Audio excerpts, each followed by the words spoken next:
Hi viewers, welcome back to ஆயுதம் அறிவோம். India Pakistan இடையே தினம் தினம் பல செய்திகளை நாம கடந்து பார்த்துட்டு இருக்கிறோம். போர் தொடங்கி விட்டது, பாகிஸ்தானை அழிக்க ஆரம்பித்த இந்தியா, போர் பிரகடனம் அறிவித்த இந்தியா அப்படின்னு பல செய்திகளை கடந்து நாம போயிட்டு இருக்கிறோம்.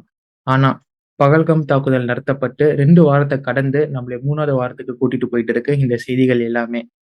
உங்க பல பேருக்கும் ஒரு கேள்வி இருக்கலாம். இந்தியாவுக்கு இப்ப காலம் கணிஞ்சு இருக்கு. ஸோ உலக நாடுகளின் எதிர்ப்பின்றி இந்தியாவால பாகிஸ்தான் எதிர்த்து போர் பண்ண முடியும். யாருமே இப்ப இந்தியாவை கேள்வி கேட்க வர மாட்டாங்க. இருந்தும் இந்தியா ஏன் இன்னும் தாக்குதல் நடத்தாம வெறும் வாய் சொல் வீரர்களாவே இருக்கிறாங்க? இந்தியாவின் தாக்குதல் தாமதத்திற்கு என்ன காரணம்? அப்படின்னு உங்களுக்கு பல கேள்விகளும் இருக்கும். அதுவும் இல்லாம இப்ப என்ன நடந்துகிட்டு இருக்கு அப்படிங்கிறத இன்னைக்கான காணொலியில நம்ம முழுமையா பார்த்து தெரிஞ்சுக்க போறோம். நீங்கள் பார்த்து கொண்டிருப்பது ஆயுதம் அறிவோம். ஆயுதம் அறிவோம் நேயர்களுக்கு அன்பு வணக்கங்கள். Let's dive into it.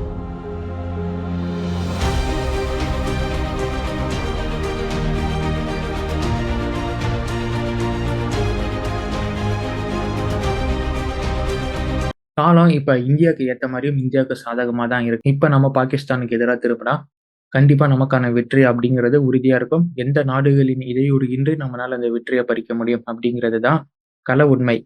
இருந்தாலும் நம்மளுடைய தாக்குதலின் தாமதத்திற்கான காரணம் அப்படிங்கிறது இந்தியாவின் வளர்ச்சி, பொருளாதார வளர்ச்சி அப்படின்னு ஒண்ணு இருக்கு. வெறும் தாக்குதல், தாக்குதல் நடவடிக்கை அப்படின்னு மட்டும் நம்ம இந்தியாவின் அரசாங்கம், இந்தியாவின் தளபதிகள் பார்க்க மாட்டாங்க. அதை தாண்டி நம்மளுடைய நாட்டின் வளர்ச்சின்னு ஒண்ணு இருக்கு. அதையும் அவங்களுடைய கன்சிடரேஷன்ல வைப்பாங்க.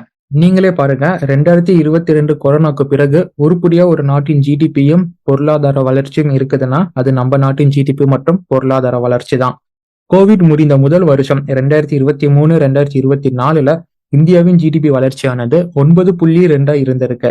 இதற்கான காரணமாக பல நாடுகளின் இன்வெஸ்ட்மெண்ட் இந்தியால இருக்கு. அதன் மூலமா நம்மளுடைய பல செக்டார்ஸும் சூடு பிடிக்க ஆரம்பிச்சது. இதை தொடர்ந்து 2024, 2025 மார்ச் வரைன்னு பார்த்தோம்னா நம்மளுடைய ஜிடிபி அரௌண்ட் 6.4 to 6.8 இருந்திருக்கு. அதாவது ஆசிலேட் ஆகியிருக்கு. பட் ஸ்டில் நம்ம வளரும் எக்கனாமி நாடு பட்டியலில் இருந்து சரியல. தொடர்ந்து உலக அளவுல ப்ராமிசிங்கா குரோத்தை காட்டும் இந்தியாவுக்கு தொடர்ந்து இன்வெஸ்ட்மெண்ட்ஸ் பல நாடுகள் மூலியமா வந்துகிட்டே தான் இருக்கு. இது இந்தியாவின் பொருளாதார வளர்ச்சி ரேங்கிங்ல உலக அளவுல பொருளாதாரத்துல நம்மளை ஜப்பானை முந்த வைக்க உதவி இருக்கு. 4வது மிகப்பெரிய பொருளாதாரம் கொண்ட நாடா மாறி நிக்குது நம்மளோட இந்தியா. நம்மளோட ஜிடிபி ஆனது இப்ப $4.2 ட்ரில்லியன் இருந்து $4.4 ட்ரில்லியன் கொண்டதா இருந்துகிட்டு இருக்கு.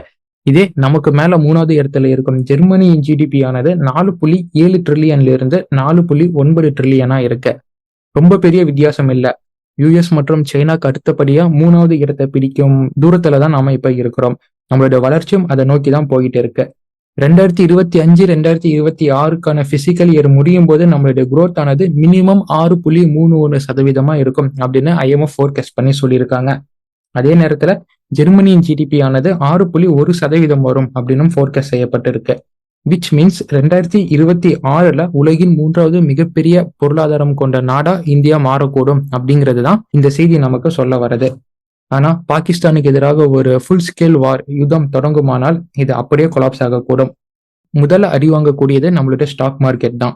பிகாஸ் 2019ல பலாக்கோட் தாக்குதல் அப்ப ஒரே நாள்ல நம்மளுடைய ஸ்டாக் மார்க்கெட் 4 லட்சம் கோடியை இழந்திருக்கு. ஸோ இது மாதிரி ஹிஸ்டரி இருக்கும்போது ஒரு ஃபுல் ஸ்கேல் வார் தொடங்குச்சு அப்படிங்கிற செய்தி வந்தாவே போதும், மிகப்பெரிய வீழ்ச்சியை நம்ம ஸ்டாக் மார்க்கெட் சந்திக்கும். ஸோ ஃபர்ஸ்ட் அடி வாங்கக்கூடியது நம்மளுடைய ஸ்டாக் மார்க்கெட்டை தான் இருக்கும்.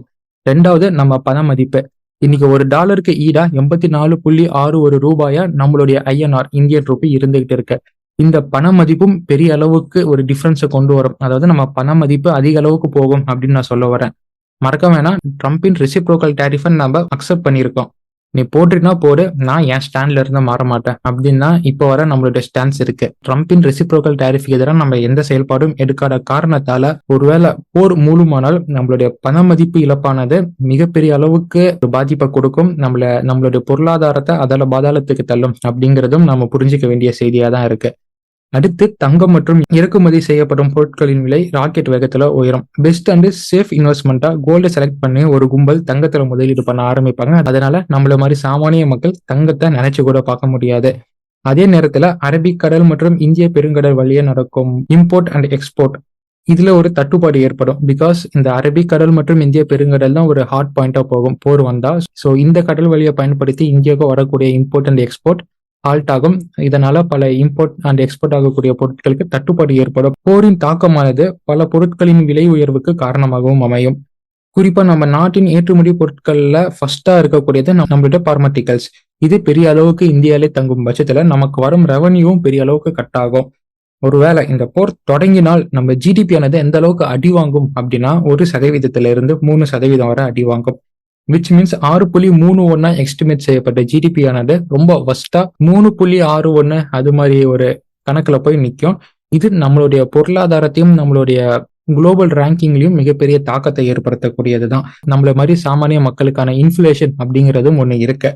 இதெல்லாம் நமக்கு இந்த போர் மூலியமா ஏற்படக்கூடிய நெகட்டிவ் இம்பாக்ட்ஸ். பாகிஸ்தானின் நிதி நிலைமையை பத்தி நமக்கு நல்லாவே தெரியும். ஏற்கனவே கடந்த ஒரு சில ஆண்டுகளாவே அவங்களுடைய மிலிட்ரி மற்றும் அவங்களுடைய ஆர்மிக்கு போதிய அளவு அவங்களால பணம் கொடுக்க முடியல, சேலரி கொடுக்க முடியல, அவங்களால டிஃபென்ஸ்ல பெரிய அளவுக்கு இன்வெஸ்ட்மெண்ட் பண்ண முடியல. வெறும் ரொட்டியும் உருளைக்கிழங்குமே கிடைக்கிற மாதிரி அவங்க ஆட்சி நடத்திக்கிட்டு வராங்க. ஆனா நாம அப்படி இல்லை. சோ பாகிஸ்தான் இங்க தான் கீழே இருக்கிறதுனால இந்தியாவையும் வாய்ப்பு கிடைச்சா கீழே தள்ளணும் அப்படின்னு வாய்ப்புக்காக காத்திருக்கும் போதுதான் பாகிஸ்தானுக்கு இது ஒரு அருமையான வாய்ப்பா இந்த பஹல்காம் தாக்குதல் கிடைச்சிருக்கு. ஸோ இது மூலியமா இந்தியாவை ட்ரிகர் பண்ணி இந்தியாவையும் தனியா மாதிரியே ஒரு லோ எக்கனாமி நாடாக மாற்ற அவங்க விரும்புவாங்க. இதனால இந்தியா இங்க தாக்குதல் நடத்தக்கூடாது, இந்தியா பாகிஸ்தானுக்கு எதிராக போருக்கு போகக்கூடாது அப்படின்னு நான் சொல்ல வரல. இந்தியாவும் கண்டிப்பா அதை விரும்ப மாட்டாங்க. ஏன்னா இந்தியாவும் இப்ப காலம் கனிந்து இருக்கிறதுனால கண்டிப்பா ஒரு ஸ்ட்ரைக்குக்கு போவாங்க. அதுல எந்த மாற்றமும் இல்லை. ஆனா இப்ப எடுக்க போகும் ஸ்ட்ரைக் ஆனது ஒரு கால்குலேட்டட் ரிஸ்க், அதாவது ஒரு கால்குலேட்டட் அட்டாக்கா தான் இருக்கும், இல்ல ஒரு கண்ட்ரோல்டு அட்டாக் அப்படின்னு தான் நான் சொல்ல வரேன். ஸோ நம்ம பண்ணும் தாக்குதலை அவங்க போரா மாத்ததான் முயற்சி பண்ணுவாங்க. பட் நம்ம அடிக்கும் அடியானது நம்மளே பாதிக்கிற மாதிரி நாம அடிச்சுக்க கூடாது. அதுதான் இப்ப இந்தியா கால்குலேட் பண்ணிக்கிட்டு இருப்பாங்க. ஸோ இந்தியா எடுக்க போறது ஒரு calculated risk and calculated and controlled அட்டாக்கா தான் இருக்கும். அதனாலதான் அதற்காக தான் இந்த ஒரு டிலே அண்ட் இந்த ஒரு தாமதம் இந்தியா எடுத்துக்கிட்டு இருக்கிறாங்க. எங்க அடிக்கணும்னா பாகிஸ்தானை எப்பயோ எப்படி வேணாலும் நம்மளால அடிக்க முடியும். வருஷத்திற்கு 86.1 கோடி ரூபாயை பாதுகாப்புக்காக செலவு பண்ணி உலகின் 5வது பலமான இராணுவத்தை கொண்ட நாடா இந்தியா எங்க இருக்கு? வெறும் 10 கோடி ரூபாயை செலவு பண்ணி 29வது இடத்துல இருக்கும் பாகிஸ்தான் எங்க இருக்கு? இவங்களை அடிக்கிறது ஒரு விஷயமா நமக்கு? நீங்களே சொல்லுங்க. பாகிஸ்தான் அடிக்கணும்னா எப்பயோ எப்படி வேணாலும் நம்மளால அடிக்க முடியும். பாகிஸ்தான் அடிக்கிறது மேட்டர் இல்லை. ஆனா பாகிஸ்தானை நம்ம அடிக்க போய் அது சீனாவுக்கோ இல்ல மற்ற நாடுகளுக்கோ சாதகமா போகக்கூடாது. அண்ட் நமக்கே நாம குழி பறிச்சுக்கிற மாதிரியும் இது இருக்கக்கூடாது. அதுதான் இப்ப நம்ம கால்குலேட் பண்ணிட்டு இருக்கிறோம். சரிங்களா? அது இல்லாம இந்தியா எப்படா கீழே விழுவோம் அப்படின்னு பல நாடுகள் எதிர்பார்த்து காத்துக்கிட்டு இருக்கிறாங்க. பிகாஸ் போஸ்ட் கோவிட்ல இருந்து ஒன்லி ஸ்டெடி குரோத்தை காமிச்சிட்டு இருக்கக்கூடியது இந்தியா மட்டும்தான். இதுவே பல நாடுகளுக்கு கண்ணை உறுத்தக்கூடிய செய்தியாகவும் இருக்கும். நம்ம எதிரி நாடுகள் பயன்படுத்த காத்துக்கிட்டு இருக்கிறாங்க. ஸோ இதெல்லாம் கால்குலேட் பண்ணி தான் இந்தியா இந்த ஒரு தாக்குதலை நடத்த போகுது பாகிஸ்தானுக்கு எதிராக. பெரும்பாலும் இந்தியாவின் தாக்குதலானது பாகிஸ்தானின் மிலிட்ரியையோ பாகிஸ்தானின் இராணுவங்களுக்கோ எதிரான தாக்குதலா இருக்காது. பெரும்பாலும் இந்த தாக்குதலானது இன்ட்ரூடர்ஸ், ஊடுருவல்வாதிகளுக்கு எதிரான தாக்குதலா தான் இருக்கும். இன்ட்ரூடர்ஸ்க்கு எதிரான தாக்குதல் நடத்தும் போது பாகிஸ்தான் ஆர்மி உள்ள வந்தாங்கன்னா அப்ப வேணா பாகிஸ்தான் ஆர்மிக்கு எதிராக இந்தியா தாக்குதல் நடத்திட்டாங்க, நாங்க இந்தியாவுக்கு எதிராக தாக்குதல் பண்ணுவோம் அப்படின்னு பாகிஸ்தான் இதை போரா மாத்துவாங்க. பட் நம்மளுடைய கிளியர் எய்ம் எல்லாமே இந்த இன்ட்ரூடர்ஸ் மற்றும் இன்ட்ரூஷனுக்கு எதிரான ஒரு தாக்குதலா தான் இருக்கக்கூடியது. ஸோ அதற்கு ஏற்ற மாதிரி தான் நம்மளுடைய நடவடிக்கைகளும் இருந்துகிட்டு இருக்கு. அதை நம்ம பின்னாடி பார்க்கலாம். பட் இந்தியாவுடைய ஸ்ட்ரைக் ஆனது இன்ட்ரூடர்ஸுக்கு எதிரான ஒரு ஸ்ட்ரைக்கா தான் இருக்க போகுது. சரி, இப்ப இந்தியா மற்றும் பாகிஸ்தானுக்கு இடையே எல்லையோர நிலைமைகள் எப்படி இருக்கு, ஸோ டெப்ளாய்மெண்ட்ஸ் இரு நாடுகளும் எப்படி பண்ணிட்டு இருக்கிறாங்க அப்படிங்கிறத பார்க்கலாம். பஹல்காம் தாக்குதலை தொடர்ந்து எல்லையோர கட்டுப்பாட்டு பகுதியான அதாவது எல்ஏசி லைன் ஆஃப் ஆக்சுவல் கண்ட்ரோல்ல தொடர்ந்து 7வது நாளாக பாகிஸ்தான் அத்துமீறி நம்மளுடைய பகுதிகளை தாக்குதல் நடத்திக்கிட்டு வராங்க. அண்ட் நம்மளுடைய கமாண்ட் போஸ்ட்டுகளை அழிச்சிட்டு வராங்க. அதற்கான தக்க பதிலடியை நாமளும் கொடுத்துக்கிட்டு வரோம். ஸோ இது மூலமா எல்லையோர கட்டுப்பாட்டு பகுதி ரொம்ப தீவிரமாகவும் ரொம்ப டென்ஷனாகவும் போயிட்டு இருக்கு அப்படிங்கிறத நாம புரிஞ்சுக்கலாம். அடுத்து நோட்டம் தான். மாறி மாறி 2 நாடுகளும் நோட்டம் அறிவிச்சுக்கிறாங்க. ஸோ இந்த மேற்கத்திய நாடுகள் எப்படி கடும் கண்டனங்களை பயன்படுத்துறாங்களோ அது மாதிரி இப்ப இந்தியா மற்றும் பாகிஸ்தான் இவங்க இரு நாடுகளும் நோட்டமா பயன்படுத்த ஆரம்பிச்சிருக்கிறாங்க. வெஸ்டர்ன் பார்டர்ல லாகூர் மற்றும் இஸ்லாமாபாத்ல ஏர் டிராபிக் நோட்டமா பாகிஸ்தான் அறிவிச்சிருக்கிறாங்க. இந்த நோட்டமானது மே 2 வரை எஃபெக்டிவா இருக்கும் அப்படின்னு அவங்க சொல்லியிருக்கிறாங்க. அவங்க பண்ணக்கூடிய எக்ஸசைஸுக்கு தக்க பதிலடியா நாம கொடுத்திருக்கிறோம். அதை பாக்குறதுக்கு முன்னாடி அரபிக் கடல்ல ஏப்ரல் 26 மற்றும் 27 ஒரு நோட்டம் அறிவிச்சிருந்தாங்க பாகிஸ்தான். இதை தொடர்ந்து பாகிஸ்தான் தன்னோட இஇஇசட்டுக்கும் இந்தியாவின் இஇஇசட்டுக்கும் அருகே ஒரு நேவல் ஃபயரிங் எக்ஸசைஸுக்கான நோட்டமை விடுத்திருக்காங்க. இந்த ஃபயரிங்காக ஒமாரா மற்றும் குவாடா துறைமுகத்துல இருந்து கராச்சி துறைமுகத்திற்கு போர்க்கப்பல்கள் அனுப்பப்பட்டிருக்கு. இதற்கு பதிலடியா இந்தியாவும் நோட்டமா கொடுத்திருக்காங்க. ஆனா அது ஒண்ணு இல்லைங்க, 5 நோட்டம் அறிவிச்சிருக்காங்க.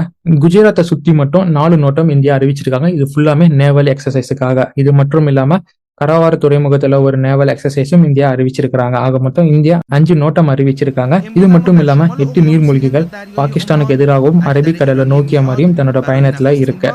இந்தியாவின் பிரதமர் மோடி எப்படி தன்னோட முப்படைகளுக்கும் தாக்குவதற்கான முழு சுதந்திரம் கொடுத்தாரோ, அதாவது ஃப்ரீ டு அட்டாக் அனுமதி வழங்கப்பட்டதோ, அதே மாதிரி பாகிஸ்தானின் பிரதமர் ஷபாஸ் ஷெரீஃபும் அவரோட ஆர்மிக்கு முழு தாக்குதல் சுதந்திரத்தை கொடுத்திருக்காரு.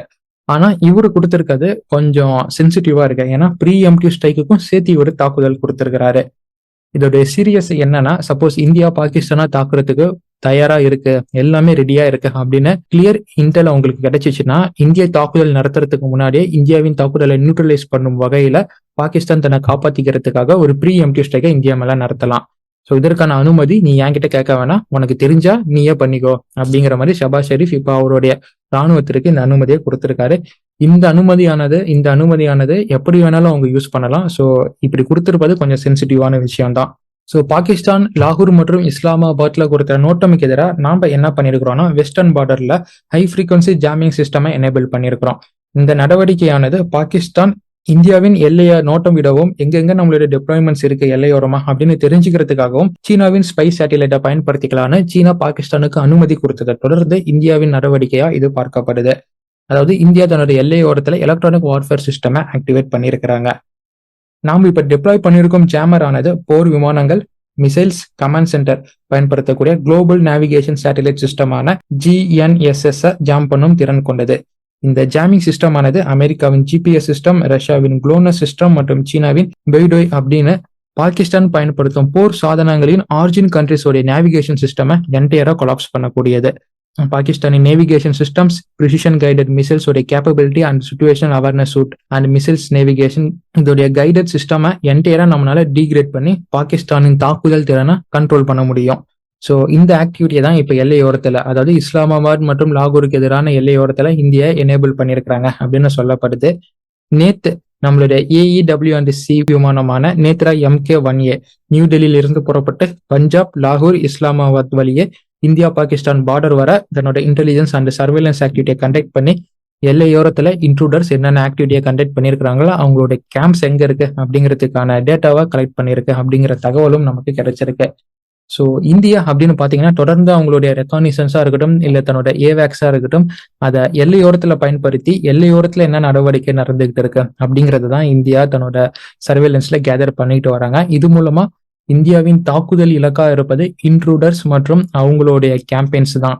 மற்றபடி நம்ம பாகிஸ்தானின் மிலிட்ரியோ இல்லை ஆப்ரேஷன் கராச்சி அது மாதிரிலாம் நம்ம எதுவும் பண்ண போறது இல்லை எனக்கு தெரிஞ்சு. ஏன்னா அது பண்ற மாதிரி இருந்தா இந்தியா எப்பயோ பண்ண ஆரம்பிச்சிருப்பாங்க. இந்நேரத்துக்கு சூழல் வேற மாதிரி போயிட்டு இருக்கும். ஸோ தாக்குதல் நடந்து 2 வாரம் தாண்டி கொஞ்சம் அமைதியா இந்தியா போயிட்டு இருப்பது அப்படிங்கிறது இந்தியா ஒரு கண்ட்ரோல்டு அண்ட் கால்குலேட்டட் அட்டாக் தான் பண்ண போறாங்க அப்படிங்கிறத நமக்கு உணர்த்துது. ஸோ இன்னைக்கான காணொலியில சப்போஸ் இந்த இந்தியா மற்றும் பாகிஸ்தானுக்கு இடையே ஒரு ஃபுல் ஸ்கேல் வாரம் வந்தா இந்தியாவுக்கு அது எவ்வளவு பெரிய நெகட்டிவ் இம்பாக்டை கொடுக்கும், அது பாகிஸ்தானை மாதிரி இந்தியா தள்ளுமா அப்படிங்கிறதையும், இந்தியா எது மாதிரியான டெப்ளாய்மெண்ட்ஸை எல்லையோரத்தில் பண்ணிக்கிட்டு இருக்கிறாங்க பாகிஸ்தானின் ஆக்டிவிட்டிஸுக்கு எதிராக அப்படிங்கிறத நீங்க கிளியரா தெரிஞ்சிருப்பீங்க அப்படின்னு நான் நம்புறேன். இது போல தொடர்ந்து டீட்டெயில்டு நியூஸை தெரிஞ்சுக்கிறதுக்கு ஆயுதம் அறிவோம் அப்படிங்கிற நம்ம சேனலை சப்ஸ்கிரைப் பண்ணி ஃபாலோ பண்ணிக்கோங்க. அடுத்த காணொலியில ஒரு மிகப்பெரிய செய்தியோட நான் உங்களை சந்திக்கிறேன். Until it's signing off from ஆயுதம் அறிவோம் and stay tuned for next video. நன்றி, வணக்கம்.